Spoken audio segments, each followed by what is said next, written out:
Himachal Pradesh power corporation limited में पिछले कुछ समय से बड़े स्तर पर भ्रष्टाचार व अनियमितताएं हो रही है, जिसमें राजनीतिक लोगों की मिलीभगत भी है। पेखुवेला और शोंगटोंग पावर प्रोजेक्ट में बड़े स्तर पर भ्रष्टाचार हुआ है, जिसको लेकर सितंबर 2024 में सरकार को आगाह किया गया था। अगर सरकार ने उनकी बात सुन ली होती तो विमल नेगी आज जिंदा होते। ये बात शिमला में भाजपा विधायक व पूर्व मंत्री विक्रम सिंह ठाकुर ने पत्रकार वार्ता के दौरान कही। विक्रम सिंह ठाकुर ने कहा कि ऊना के पेखुवाला प्रोजेक्ट में 244 करोड़ की लागत आई है, जबकि उसके समान गुजरात में बने प्रोजेक्ट में 144 करोड़ लगा है। प्रति मेगावाट कॉस्ट भी 6.84 करोड़ प्रति आई है, जबकि 4.90 करोड़ मेगावाट लागत पूरे देश में निर्धारित है। इसी तरह 1724 करोड़ की लागत से शोंगटोंग प्रोजेक्ट बनना था, लेकिन उसमें 2230 करोड़ रुपए खर्च हो चुके हैं, लेकिन काम अभी भी आधा ही हुआ है। दोनों प्रोजेक्ट्स में राजनीतिक मिलीभगत से भ्रष्टाचार हुआ है, इसलिए सरकार हरिकेश मीणा और देशराज को बचाने में लगी है। सरकार सीबीआई जांच से भाग रही है, क्योंकि जांच में बड़ी परतें खुलेगी। उन्होंने कहा कि मुख्यमंत्री सुखविंदर सिंह सुक्खू से जब भी सीबीआई जांच की मांग की जाती है तो वे हल्की मानसिकता के साथ बात करते हैं, जिससे लगता है कि उनका मानसिक संतुलन ठीक नहीं है। विक्रम सिंह ठाकुर ने कहा कि 2 साल से एचपीपीसीएल के अध्यक्ष भी वर्तमान मुख्य सचिव प्रबोध सक्सेना रहे हैं। शायद इसीलिए मुख्य सचिव को 6 महीने का सेवा विस्तार भी मिला है। एचपीपीसीएल के अलावा अन्य विभागों में भी ऐसे ही हालात है। अगर सरकार ने सुना होता तो विमल नेगी आज जिंदा होते। क्या कारण है कि आज हिमाचल प्रदेश के अंदर इतना बड़ा इंसिडेंट हो गया, उसके बावजूद सरकार सीबीआई से इस सारे विषय को क्यों नहीं लेके जाना चाहती? सरकार की मंशा ऐसी क्यों है और सरकार की मंशा ऐसी क्यों है? मैं कुछ तथ्यों के साथ आपके बीच में कुछ विषयों को उठाना चाहता हूं। मुझे ऐसा लगता है उन विषयों की गंभीरता को समझते हुए इस प्रदेश के मुख्यमंत्री श्री सुखविंदर सिंह सुक्खू जी को ये सोचना चाहिए, ये समझना चाहिए कि जिस प्रकार की परिस्थितियां इस पर्टिकुलर डिपार्टमेंट में हुई हैं, ऐसी ही परिस्थितियां पूरे हिमाचल प्रदेश में और भी बहुत से ऐसे विभाग हैं जिसमें बनती जा रही। क्या इनसे हमें कुछ सीखना है? क्या प्रदेश के अंदर जो बाकी विभाग है जहाँ पे भ्रष्टाचार हो रहा है, अनियमितताएं हो रही हैं, रोज आवाज उठ रही है, क्या हिमाचल प्रदेश की सरकार उन विषयों को गंभीरता से लेगी?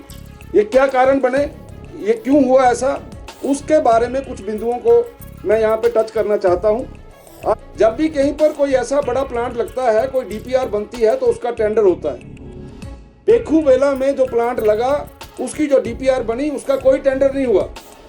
वहाँ पर एक नॉमिनेशन बेसिस के ऊपर किसी को डीपीआर बनाने के लिए दे दी, उसने 15 दिन के अंदर डीपीआर जो है वो बना दी। और जो डीपीआर कभी बनती है उस डीपीआर को किसी एजेंसी के द्वारा चेक करवाया जाता है। पेखुवेला में बनने वाली डीपीआर को किसी भी एजेंसी के द्वारा चेक नहीं करवाया गया। यहीं से ही गड़बड़ शुरू हो गई और उसके कारण और उसके बाद क्या होता है, जब आपका कोई प्लांट लगता है उस प्लांट को फाइनेंस कहाँ से किया गया? क्या वो प्लांट बैंक से फाइनेंस हुआ? क्या वो प्लांट आपने नाबार्ड से किया? गवर्नमेंट ऑफ इंडिया के जितने भी सोलर प्लांट लग रहे हैं वो अलग अलग एजेंसियों से लोन लेके लगते हैं। और आपको ये बात सुनकर हैरानी होगी कि ये जो प्लांट लगा है इसमें कंपनी की सीसी लिमिट को प्रयोग किया गया है। अब 1 वर्ष हो गया, उसके बावजूद भी आज की तारीख तक भी इस परियोजना को किसी भी खाते में किसी बैंक के द्वारा लोन, किसी नाबार्ड की एजेंसी के द्वारा लोन, किसी और एजेंसी के द्वारा लोन कुछ नहीं किया गया। केवल कंपनी की सीसी यूनिट जो सीसी लिमिट है उसका प्रयोग जो है यहाँ पे किया गया। उसके बाद जब टेंडर होता है, आप लोगों ने टेंडर डाल दिया, एक टेंडर आपने 100 करोड़ का डाल दिया, एक ने 110 करोड़ का डाल दिया, एक ने 120 करोड़ का डाल दिया। उस टेंडर के अंदर ई रिवर्स ऑक्शन का प्रावधान होता है। ई रिवर्स ऑक्शन क्या है कि आपने जो तीनों ने डाले हैं, आप तीनों को बुलाया जाता है कि भैया इसको नेगोशिएट करो, फिर वो जो 120 वाला है वो नीचे आता है, 100 वाला उससे नीचे आता है। ऐसा प्रोसेस ही नहीं बनाया गया इसमें, क्योंकि इसमें सारे के सारे अधिकारी उस कंपनी के साथ मिले हुए थे। और मैं तो ये कहता हूँ राजनीतिक लोग इस जो पूरे खेल के अंदर मिले हुए थे।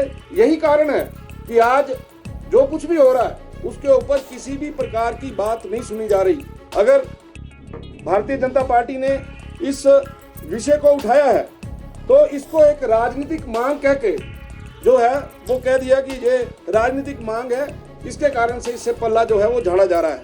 इसके अलावा आपके ध्यान में रहे, अभी तक प्लांट आज की तारीख में भी पूरा नहीं हुआ, इसका बेसिक इंफ्रास्ट्रक्चर आज भी पूरा नहीं हुआ, लेकिन अफसरों के ऊपर दबाव डाल के इसका कंप्लीशन सर्टिफिकेट जो है वो जारी कर दिया गया। आज भी पैनल को साफ करने के लिए रोड्स, ट्रांसफार्मर के साथ बनने वाले कमरे, कुछ भी वहाँ नहीं बना है।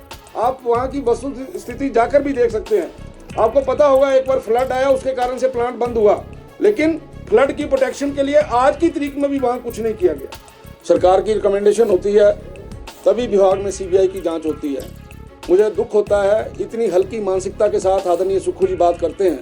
कई बार उनकी बातों से ऐसे झलकता है जैसे ये जो मानसिक संतुलन ठीक नहीं है उनका। बिल्कुल क्लियर है, जो साफ बात है कि चोर की दाढ़ी में तिनका, और ये सारे का सारा जो एपिसोड है इसके बारे में सीबीआई की जांच होनी चाहिए, ऐसा मेरा मानना है। हिमाचल न्यूज़ 24/7 के लिए शिमला से सपना शर्मा और हरदीप कुमार की रिपोर्ट। आप देख रहे हैं हिमाचल न्यूज़ 24/7।